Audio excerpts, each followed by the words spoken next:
Hello, and welcome to the final episode of this season's Steps to Happiness show on Soul Livity TV.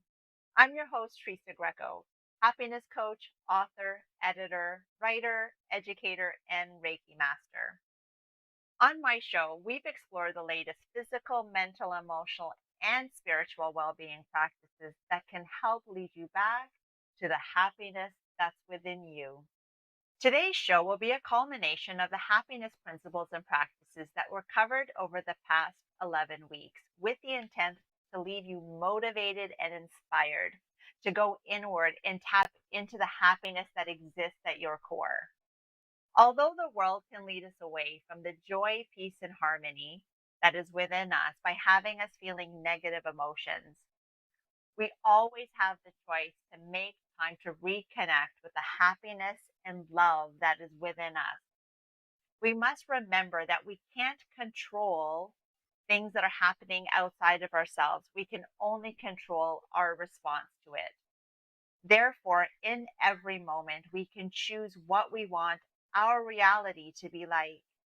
I can choose to go about my day as I always have, feeling like outside forces are dictating what my life will be like.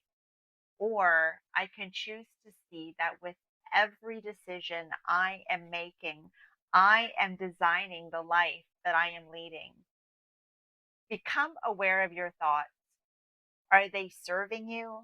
Are they limiting you in any way? Are your thoughts loving and compassionate or encouraging towards yourself?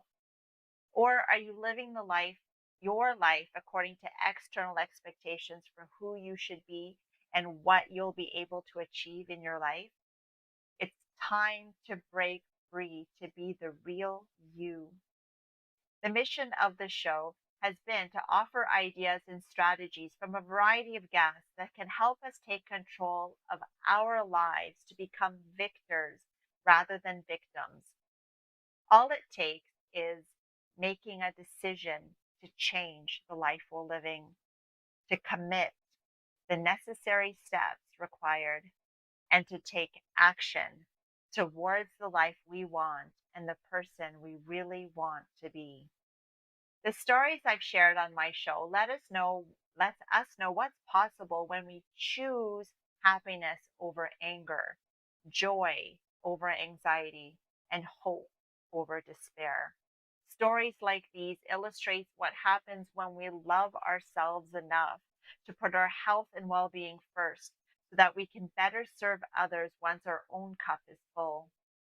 And stories like these remind us that we are all meant to shine and to share what's unique and special within us. And when we let our own light shine, we unconsciously give other people permission to do the same. As we free ourselves from our own fear to be who we really are, our presence automatically liberates others to feel that they can as well. Only when we can boldly embrace who we really are can we truly live our happiest lives. With that being said, I'd like to welcome my first guest to the show. She's a therapist, speaker, author, and career coach, Dr. Lauren Cook. Hello and welcome to the show. Thanks, Teresa. Great to be with you today. Lauren, can you tell us a little bit about what you do? Some specifics around Absolutely. that?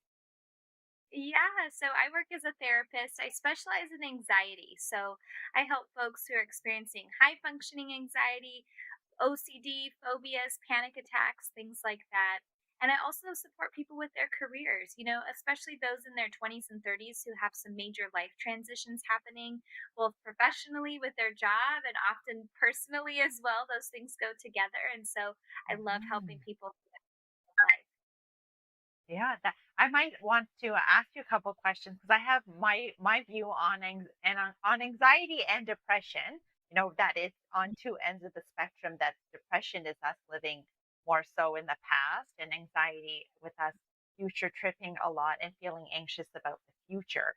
And so, hope maybe we can get to that today. But just before, I really want to delve into the topic of happiness with you because you wrote a book entitled The Sunny Side Up celebrating happiness.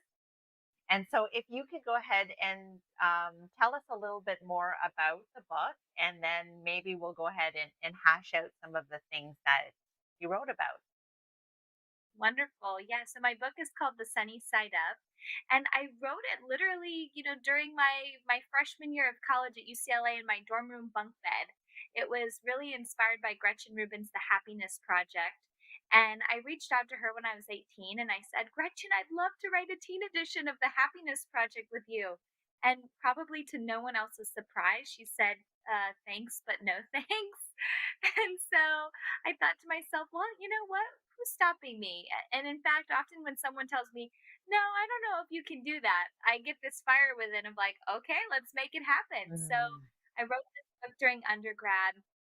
And really, what I found through my research is there's three key things that bring joy to people's life. And it's not necessarily what we assume sometimes, especially in American culture, the new purse or how many followers you have, that's going to bring your happiness.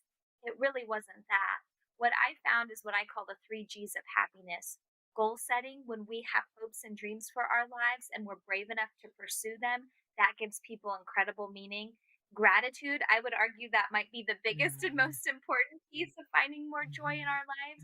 And the mhm. last piece is Thank you. giving back. It's more than just about us. When we really offer our time, our resources, our energy to others, we derive so much joy in that process too. Mhm, mhm. Yes, that all makes sense. And so my let's start off with my view of happiness, and then how you feel about that, and piggyback on that. Okay. So I believe that happiness is a state of being rather than a state of mind. That happiness is our essential nature. It's who we really are. That when we are born into this world, we are love, peace, and happiness. But the world then tends to take us away from that and has us feeling other emotions, which is also fine. That as spiritual beings having a human experience on earth, we came down here to feel other emotions. We came down here to be frustrated when we're stuck in traffic, to be pulling our hair out when our kids are running all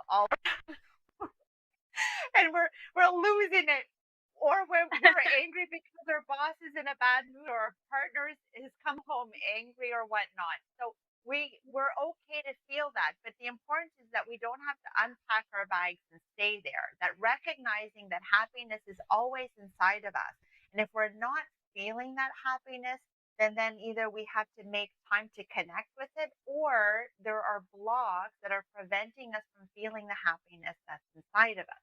So happiness for me is not a transient emotion that we feel when things are going right in our life. That, oh, we've achieved that promotion, now we're happy.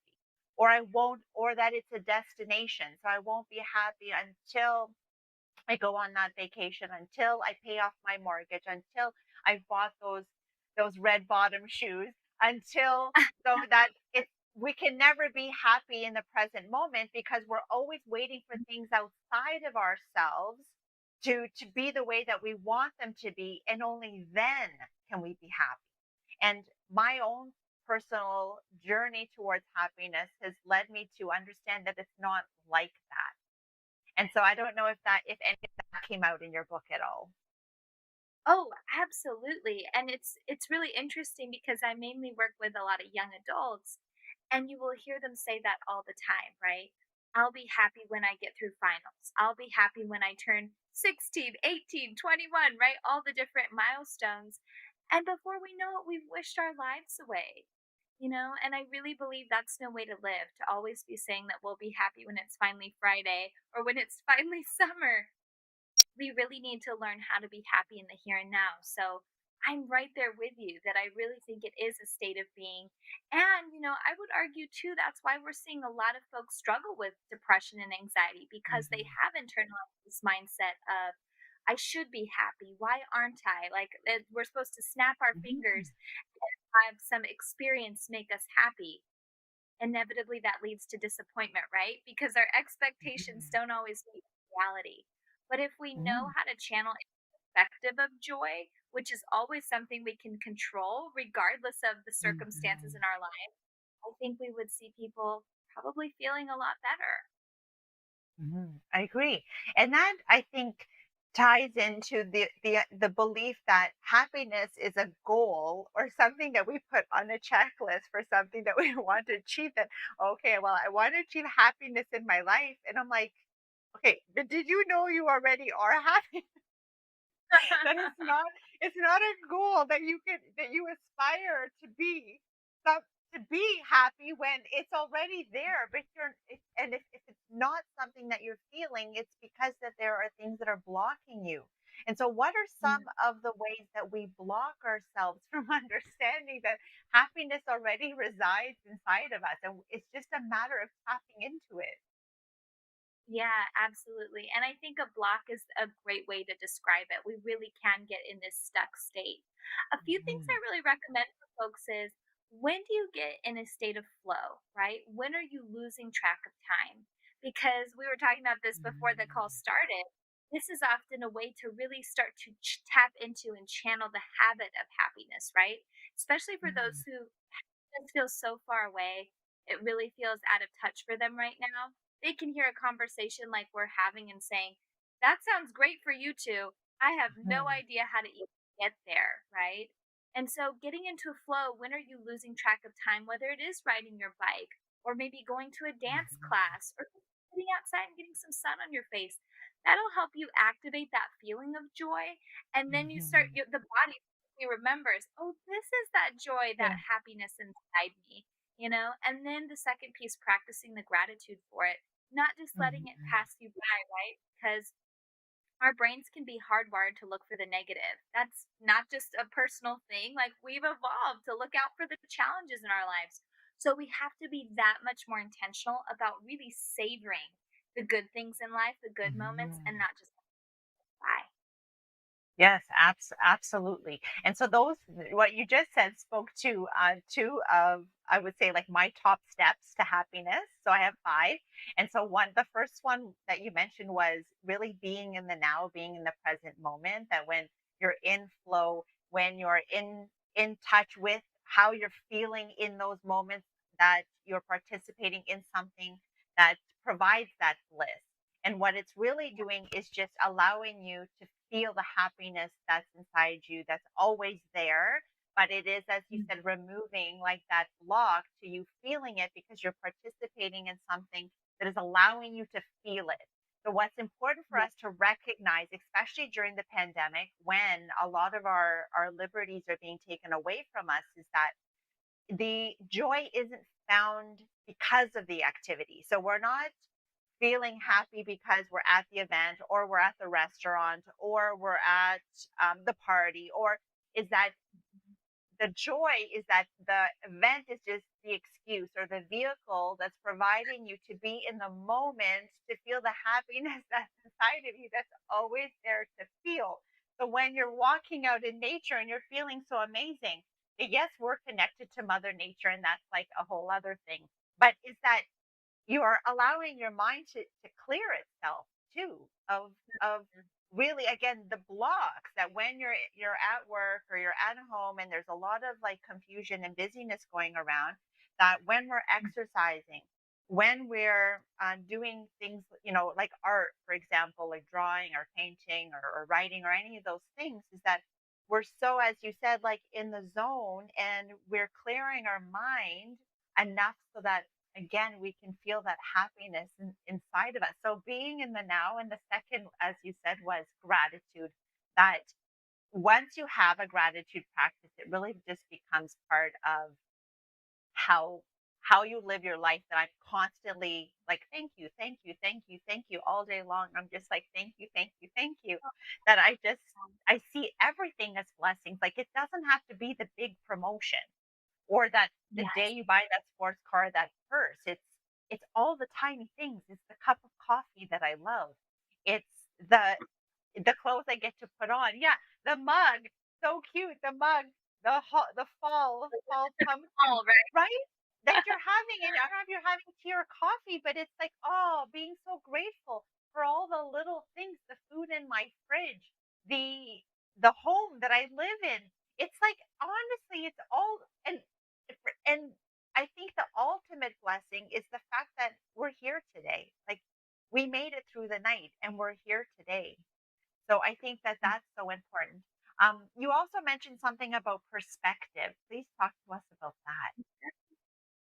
Absolutely. I'm a big fan of perspective work. It actually harkens back to Viktor Frankl. He created logotherapy. A lot of people may have heard of Man's Search for Meaning. Great book that I recommend reading. It actually is about his experience being in a concentration camp as a psychiatrist back Mhm. in World War II. And he really writes about how he saw people handle those situations very differently depending on perspective. And actually, people lived longer in the concentration camps when he said he saw people have that perspective of hope, of feeling like I'm going to survive this versus this mentality of I'm giving up. And a lot of us do that in our day to day, even now, right? I often say the recipe for depression, you put two things together: hopelessness and helplessness. And a lot of us had that during this pandemic. And that's really Mhm. where we can make a shift in perspective. Can't always control the circumstances around us, right? These past 18 months showed that. But how do we Mhm. choose to approach situation? How do we still feel grounded and still feel like we do have a matter of Mhm. choice? And that is where I would argue perspective really does come into play. And that's where we start to tap into this idea of happiness isn't dependent on my external circumstances. It is within me, just as you're speaking to, right? That's the piece on perspective that I think is so helpful for folks. Mhm. So, in your opinion, what are some of the other ways that we can tap into the happiness within us instead of looking outside for answers? Absolutely. Well, coming back to two other pieces in the three G's I was just mentioning, goal setting is really profound for people. We know that people are happier when they set goals for themselves. And the more we do set goals, the happier we feel. It really is an inverse relationship in that way. And so many of us, we are letting life just happen to us. I've seen for many of my clients and just many people in general, our confidence is really faltering, and we could probably say that social Mhm. media is a part of that, right? We're comparing ourselves to the Joneses at an Mhm. exponential level. Mhm. But we've got to have plans. We've got to have things to look forward to in our lives, things that we want to strive towards, right? Because inherently, when we do that, when we have a goal, we're by in itself expressing we have confidence that we could actually achieve that Mhm. goal. And I'm a huge advocate of connecting people cross generationally, having people find mentors, building more relationships. We know, especially with Gen Z and the millennial generations, two of the loneliest generations that we've ever seen. And in fact, about half of them Mhm. will tell you they don't even have a single friend. And so the more we can set goals and set goals with other people, tell people our hopes and dreams, and work with other people to get to those dreams, I think we're going to start to see people feel a lot happier because that isolation Mhm. piece I think is really huge. I don't know if you're seeing that as well. Mhm. Mhm. And that's why when you just were talking about setting goals, but it's almost like this lack of feeling within them that they have what it takes to do it, Yes. right? That the limiting beliefs, the self-sabotaging, the glass ceiling, the conditioning, the paradigms have all in the past have all had, and not just for the millennials, but made people believe that, yeah, as you said, that life is outside of our control, and that we, because that's how life is on earth, that we came down here and life is not a happy place, and that there's all of this negativity that's happening around, and that we don't have the ability to change that, not recognizing that every moment we are making a choice for our life. So if I'm feeling like having a coffee, I can choose to either sit here and not have one, or I can choose to get up and make a coffee and create a coffee. If I'm hungry, I can choose to either sit here and say I'm hungry or get up and make myself something to eat. So, literally, in every moment, we are creating the life that we are living. So, Yeah. but people don't see that moment by moment you are doing that, that the moment you wake up and you get out of bed, you have made a choice to get out of bed and then to start preparing yourself for the day. And that you sitting on the couch every day and watching Netflix or, um, you know, maybe using like abusing substances drugs, alcohol, of these things, that again is a choice for you not to be doing something else. And so there's this, it Yeah. is this hopelessness and this helplessness that somehow we've fallen into, and the belief Mhm. within ourselves is missing.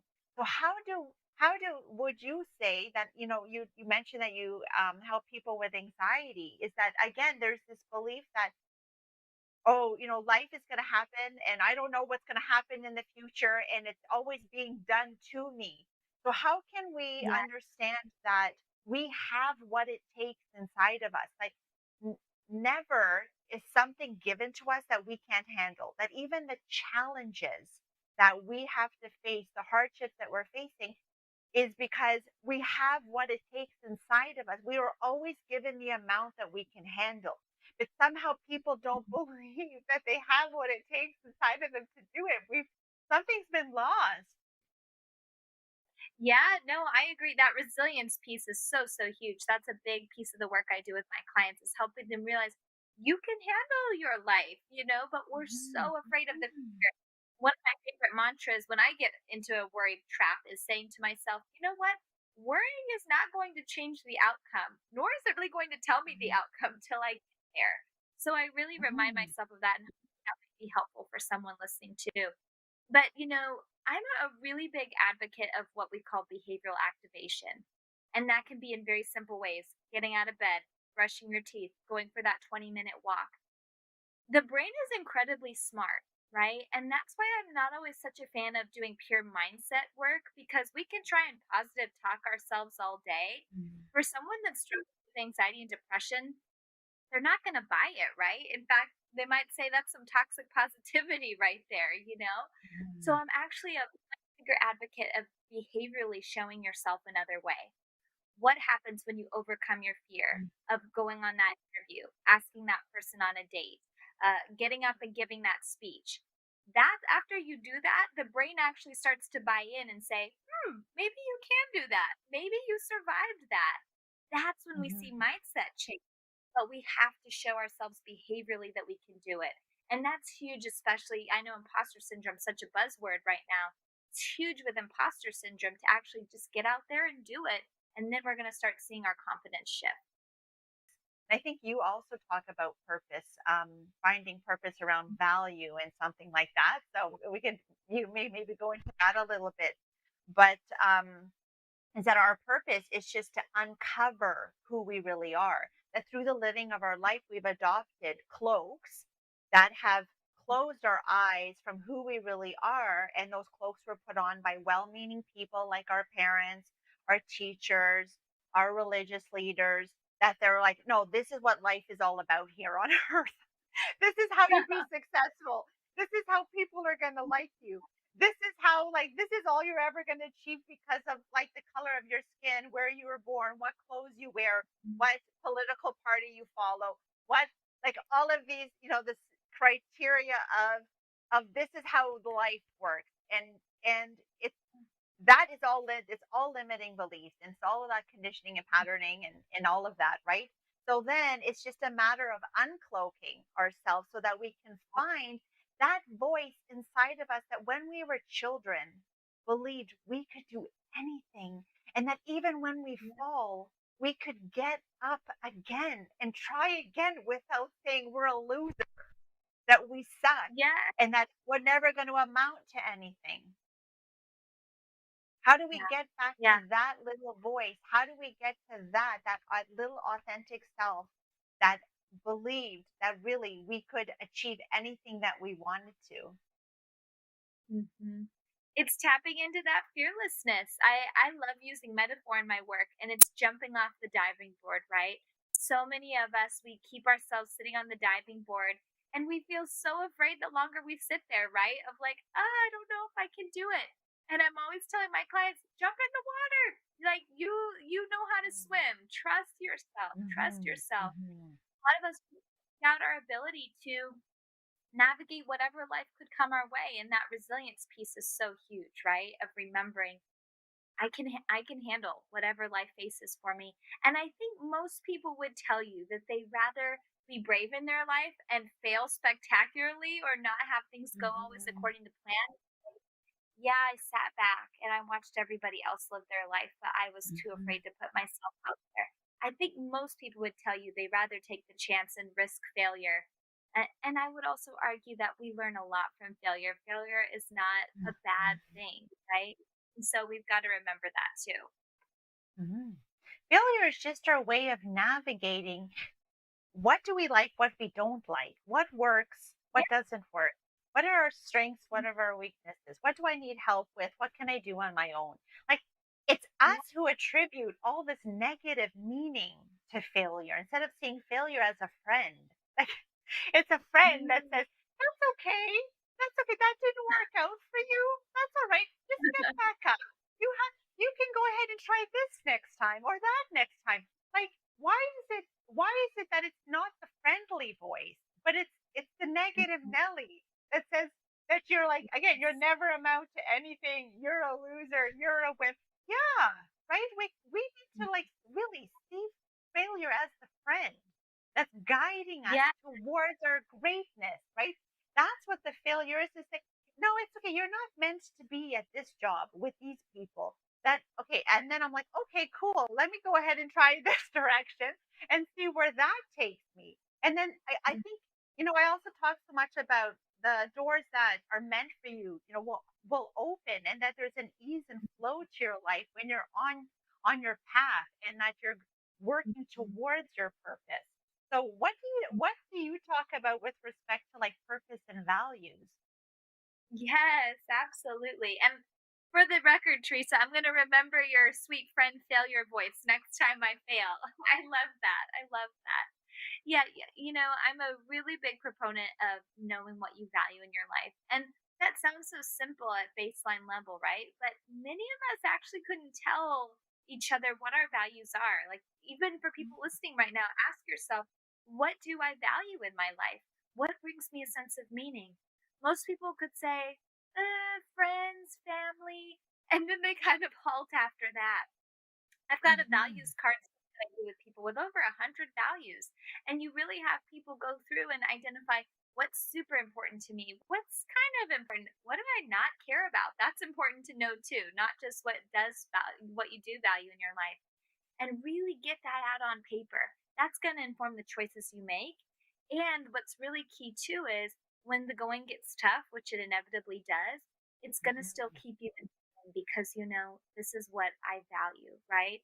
And a huge thing that I really care about for my clients and anybody listening today is do not let your anxiety, your depression, your fear, whatever it is that's holding you back, be the reason that stops you from living a life in alignment with your values, whatever that looks like for you. If it's going to the party and meeting that new friend, if it's going out there and putting yourself up for the promotion, if it's thinking about starting a family, do not let your fear or anxiety be the reason. There could be plenty of other reasons, but if you know what actually matters to you in your life, you're going to be much less likely to let fear get in the way. So, Lauren, Love. thank you so much for being on the show today. I have enjoyed our conversation immensely, immensely. If people want to connect with you, they can do so on your website. Anywhere else? Yeah, so find me at drlaurencook.com. Get on our newsletter. We love sending out, daily podcasts, readings that are helpful for folks. People can get my books on Amazon. And I also work a lot with companies to help them find mental health in the workplace. So happy to talk more about that. And for any of our Instagram loving and TikTok friends, you can find me at Dr. Lauren Cook there as well. Mm. Thank you so much for being a part of my very final show and speaking about happiness from your heart. Oh, thanks, Teresa. Take good care. After the break, I'll be speaking with Kimberly about manifesting our best lives. I'll see you here after the break. We work so hard sometimes. Isn't it time for a break? Take a walk or enjoy nature or maybe a leap or a ride or even a dip. Spending time with friend, or some time alone. Whatever it is, always spend time growing and learning with a Solidity Weekend. Every Saturday at 10 a.m. Eastern, right here on Solidity TV.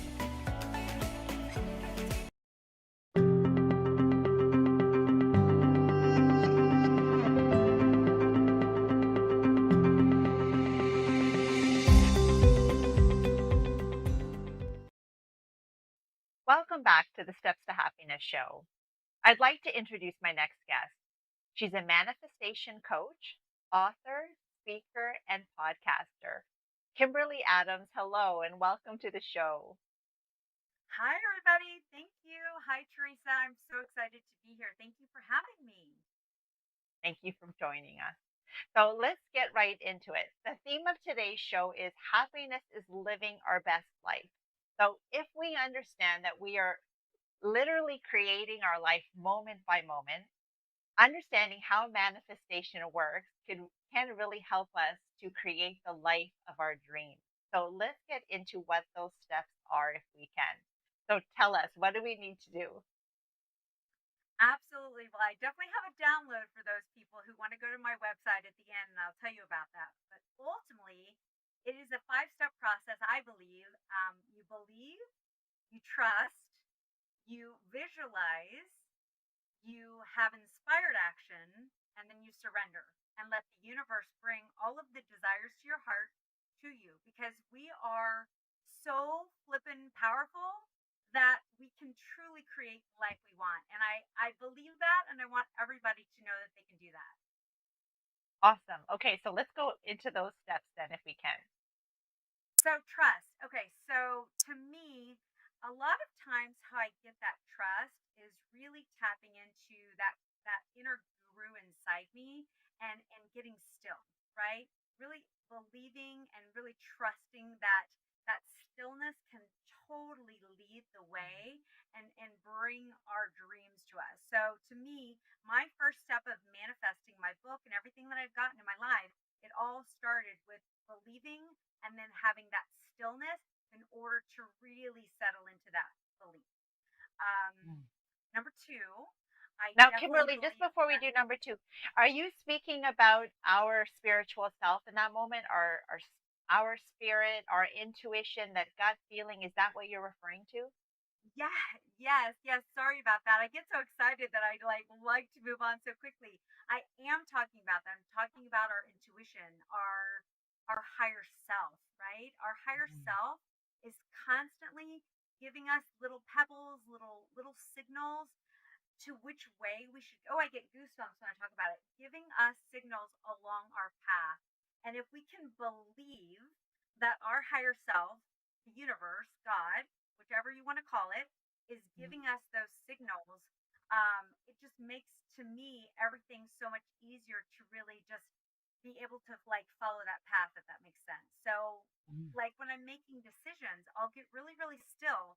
And we all have that little voice that gives us that should we go right or should we go left? Or should we Mhm. call this person right now? Or should we date this person or this person? So if we're able to like get still, our intuition, our higher self, the universe will give us these little crumbs of the direction to go. Mhm. Don't you And I get love that? that Do you because get that? I love it because we're so conditioned to look outside of ourselves for that guidance by asking people around us, what should I do? Or, trying to figure it out by like maybe going on social media and looking at what other people are doing and what they want. And so that's not where the guidance comes from. The true guidance comes from within ourselves. So I love that first step. Okay, what's step number two? We are our own guru. So this the believing that it's possible is key. So then the next part, I think really starting to trust. Really trusting into we came here for a reason and we have a purpose. And the more that we're able to get still, to believe, and then trust that the more that we tap into our inner guru, to our God given direction, the more that our path will unfold before us, right? But I do think that trusting is such a huge part of having that faith that, and it can be in little things that you start to prove it to yourself. But I've noticed a lot of people need that. Oh, well, you don't go from just simply saying, I want $1 million. You have to sometimes show it with, I don't know, I want that parking space on the front row of the grocery store, Mm. or you're thinking about somebody and they call you in that moment. So those things start to build that trust of how powerful you are Mhm. with manifesting.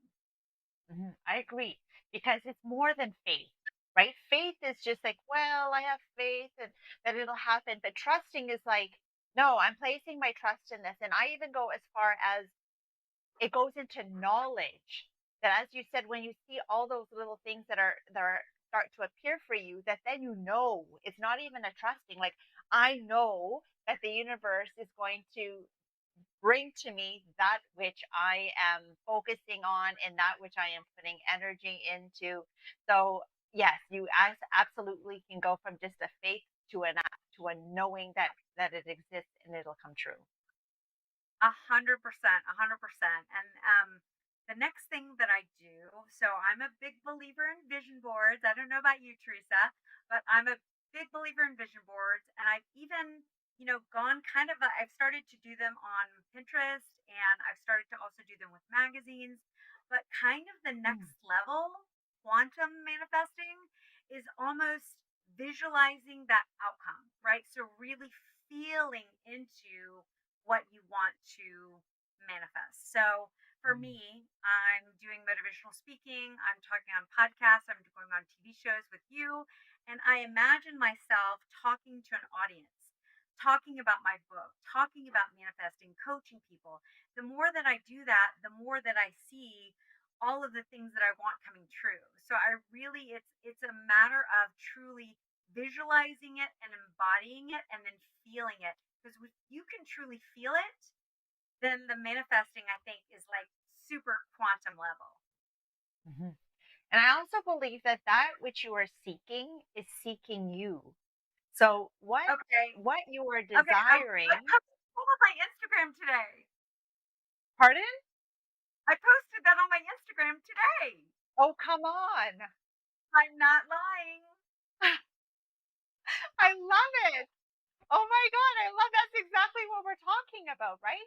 That what you are Yep. seeking is seeking you. So you have those desires inside of you because it's where you're supposed to be. And so the more that you focus like your energy into it, that Abraham Hicks says that it's 17 seconds. So if we can focus longer than 17 seconds, then we're actually giving energy into that which we want to create and that which we want to appear. That's very cool that that happened this morning Oh, already. I love that. And you know what? All that does, Teresa, is show me how aligned we are right now in this moment, and how the Yeah, universe and our guides and our angels, they're like blessing this moment. yeah. So I think it's so super cool. And you're right, right? The things that we say to ourselves are so powerful. The Hmm. more that we can actually start to capture those thoughts and really replace it with just that belief and that trust and other different tools, spiritual tools. I just think, the manifesting increases in that way. But no, Hmm. yes, what is meant for you will not pass you by. I Yes, believe it 100%. yes. All right. Okay, next, four. Inspired action. So Mm. we can't just think ourselves way to manifesting the desires of our heart, right? Even though that's a huge part of it, doing vision boards, believing, trusting, getting still, listening to your intuition, those are all key pieces of it. But there has to be inspired action that goes along with it. That's how we get anything done. So what I call inspired action is, when you get a download from the universe or from your angels or your team, I write it down, and I don't always necessarily do something in that moment, but I do always write it down, or I journal. And the more that you're able to actually then, you get a hit like, call this person, and then you do. Mm. That is divinely guided. That is a divine inspired action, I like to call it. So I took a Hmm. job about 3 weeks ago, and for a year and a half, I've been seeing the sign, and my higher self would say to me, Kim, they probably need you for something. And then I would see it Mm. again months later. Kim, they probably need you for something. The one time that I actually picked up the phone and I got so inspired and called them, they hired me within less than a week, Teresa. Like, everything aligned, the universe, the timing, the money, the everything. And so it's the perfect way for me to continue to expound my vision and my desire of Mhm. kind of the corporate hippie movement. So I took inspired action when my higher self told me, do this now. And the Mhm. moment I did it, the outcome was incredible. Mhm. And I think that's important for us to recognize the way that spirit communicates with us, right? That sometimes it's that internal guidance, but there are external signs and symbols that the universe also uses to tell us things.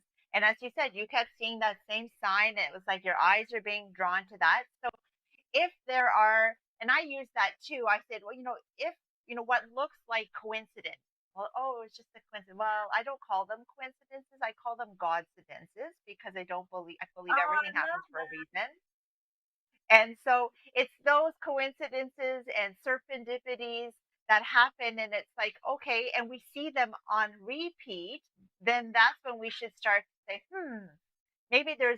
there's a little bit more to this than me just, you know, it's a coincidence that there's actually the universe trying to communicate something to me.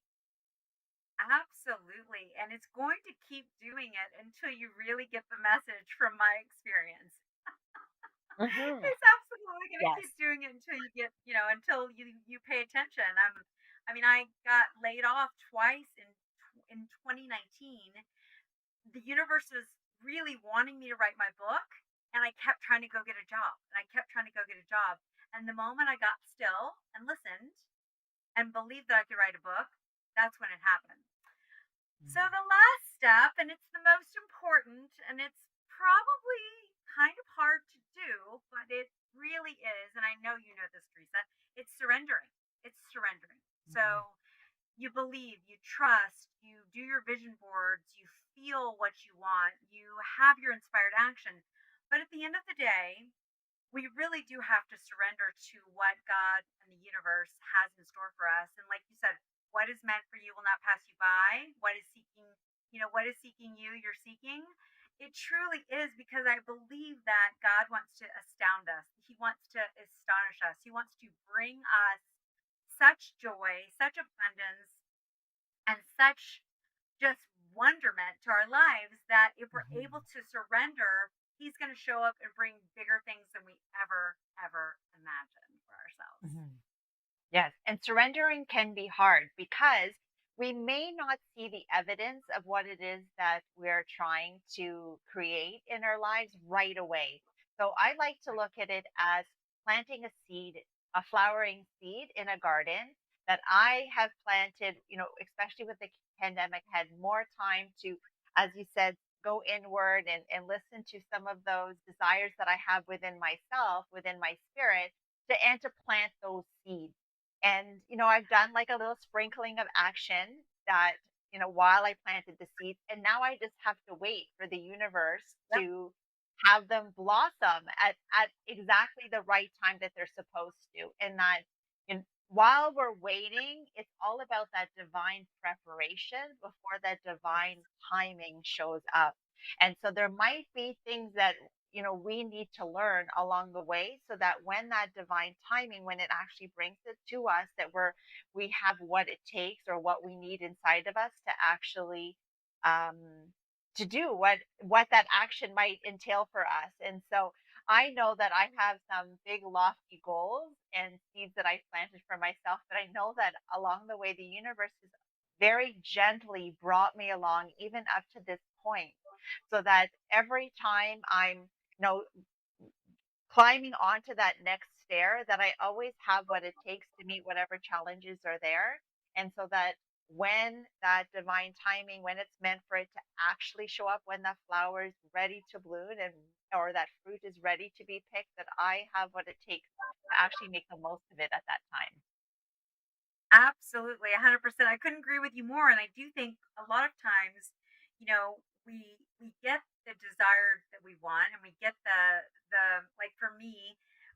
You almost can't believe it. Now, the first chapter of my book is you can't make this shit up, because once you actually start to tell people, they don't believe it. So then they have to start doing this for themselves. And so I definitely have the download. I'd love to offer to anyone if they go to my website, thecorporatehippie.co, and I have the 5-step guide. And honestly, me writing my book, The Corporate Hippie, is truly, I never thought in a million years I could do it. But then I was like, you know what? And then now I'm teaching people about manifesting, having the love of their life, and going after their big dreams, because I believe that's how powerful and magical we are. And I want everyone to believe how powerful and magical they are. Mhm. Mhm. That's beautiful. Is there any other way that people can get in touch with you after the show? I'm on Instagram, Manifest with Kim, and my website, The Corporate Hippie, The Corporate Hippie, HIPPIE.co. And anybody that registers on my email, they will get a free Manifest the Shit Out of Your Life download. Awesome. Kim, thank you so much for being on the show today and sharing with us the different steps that we can take to manifest our best lives. Thank you. Thanks, Teresa. Best of luck to you. Bye, everybody. Thank you. And for the last part of today's show, I'm going to share an interview that I had with a colleague of mine earlier in the season, and he has some kind words to share. I want to highlight that this has really been a mission of yours, is to be able to highlight people. And that's what you do in your magazine, right? That your magazine covers a variety of amazing topics in it. And that part of your mission is to give people a voice, is to allow people to be seen. And that's what I love, about you and your mission, and really the direction that the magazine takes and what it includes is really to highlight and to celebrate people and the things that they are doing. And that I know is part of your mission, and it's also part of my mission. Part of the mission of the show is to really celebrate people. So maybe, if you don't mind, if you could, if there is a message of mine that perhaps I've shared with the magazine, that if there's a particular editorial that you really feel that that's one that when you're not feeling in a good space, you might pick it up and say, this particular practice or principle that, you've shared with our audience, with the readers, that it's really made an impact because of whatever the reasons are for you. Yes. So I didn't prepare. I didn't bring the magazine with me or prepare or put an article together. But when I was thinking about today's interview, I was mostly thinking about you as a person, because your impact on me is just not that my piece in your magazine. It's beyond that. So what I'd like to express is that the the the overall personality of Teresa Greco, because that is reflected in all the articles. That's you, right? So how you embrace yourself in your life, how you practice your own self as a practitioner, as a businesswoman, as a so that to me was the idea for today, and I just put a few points together, which is also reflective. All of that is reflective in the magazine articles, and you talk about primarily happiness, right? So that's your main theme for all the articles, is that happiness in your family life, happiness in your personal life, happiness. So that is your core basically. So to pick a certain paragraph would be just, I mean, not justice to you as a as a writer, as a person. It's more about the whole Teresa Greco experience, like who she is, and once she talks about happiness, it's it's coming from the person who she is. It's not just some mechanical aspect of writing that she's doing. It's reflecting off of that Teresa Greco that lives every day, right? So I think that you personally, you believe in that concept of happiness. We've had many discussions about it. I know you as a person, that you talk about it all the time, and the excitement that you get, that you do our Wednesday lives as well. And when once you have an audience or a guest who is into this kind of conversations, I see the excitement in you. Like, I see that you're really, really pumped up about your mission of happiness, right? And that's basically your whole persona, right?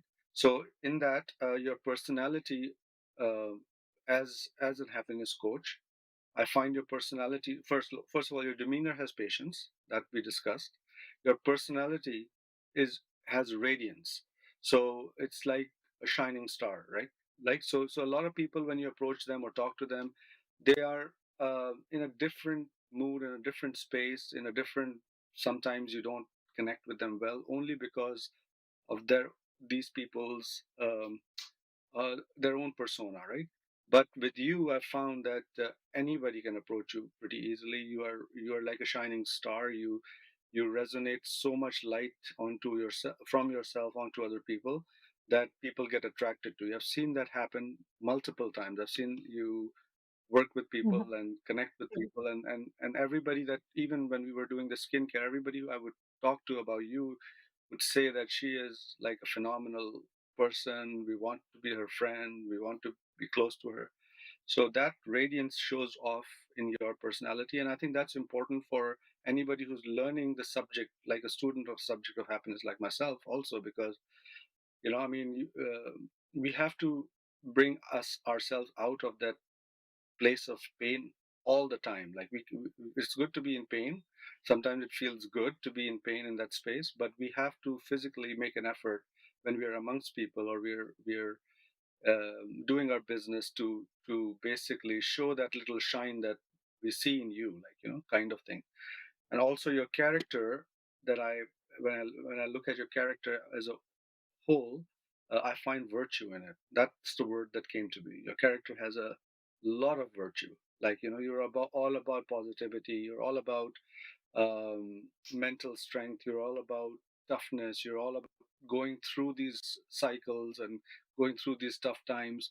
So it's very virtuous that you do. It's very, very prophetic, I must say, and it's very. I really, I'm really impressed with your the whole demeanor, your patience, your radiance, and your character as well, and your outlook overall is a pillar of strength to me. You come across as a strong person. You come across because I've seen you in different spaces. I've seen you as a model. I've seen you as a it takes so much courage to be like I'm scared. I don't want like to be out like to be in front of the camera, right? But it takes so much strength, and it's so powerful to be so expressive, just like yourself, to be a model, to be a coach, to be a happiness instructor, to write all these things, like to express yourself and to expose yourself. It's not easy. It's a very, very tough thing to do, and it requires a lot of strength. So I would give that to you, your patience, your radiance, your virtue, and your strength. Cal, thank you And that so much reflects for the and that reflects all across your writing. Like it's not that one particular thing, it's just everywhere. I see it in your person. I see it when you're modeling. I see you when you're posting pictures. I see you when you're in the magazine. I see you when you're doing anything that you do. You show strength. You show your virtue, your radiance, and your patience. I'd like to leave you with the thought for the day. Life happens, and realistically, it's impossible for us to feel happy all the time.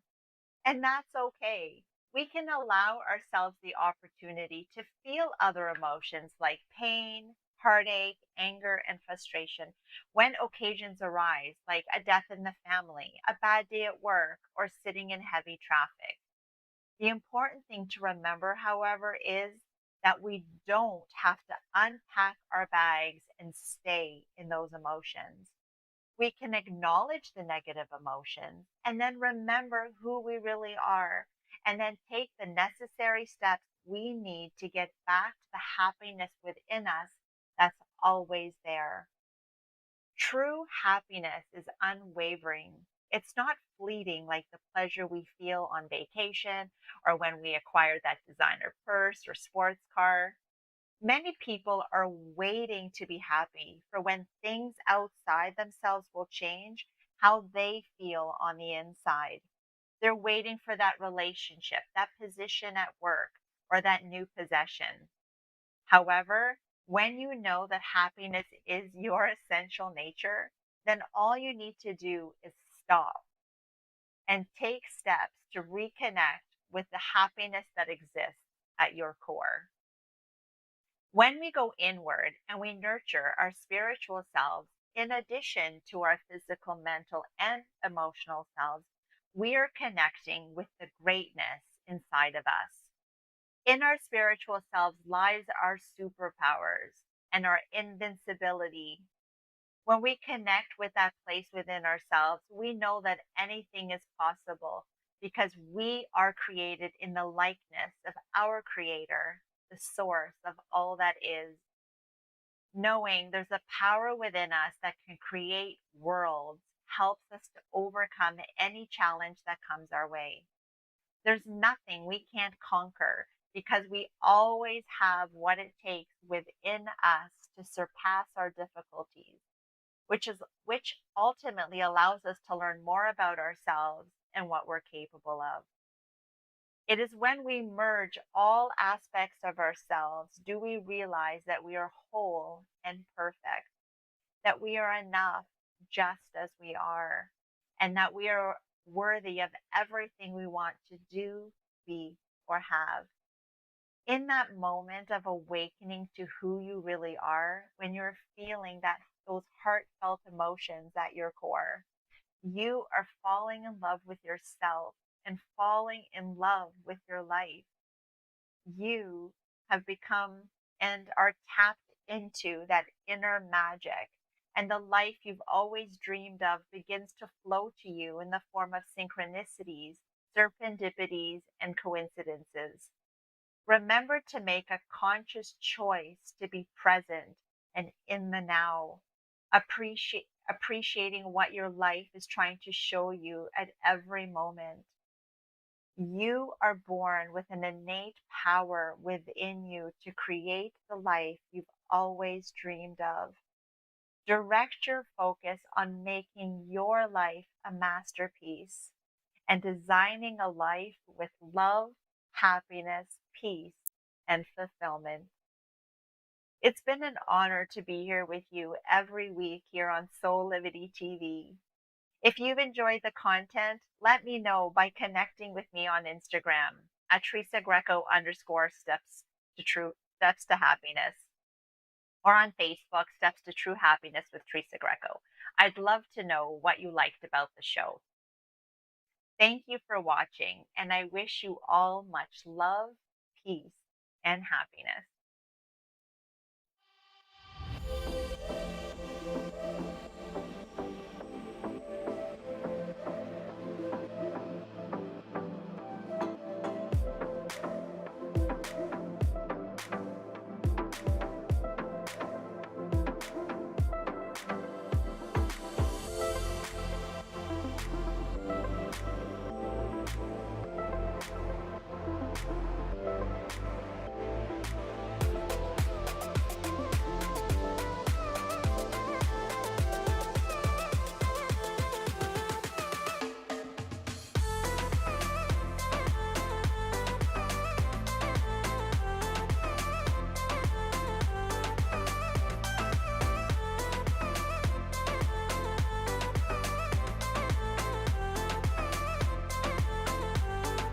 To connect with Teresa Greco after the show for coaching, workshops, and speaking engagements, you can visit her website at teresagreco.ca or by email at stepstotruehappiness@gmail.com, or follow her on Instagram at Teresa Greco _steps to happiness, or on Facebook at Steps to True Happiness with Teresa Greco.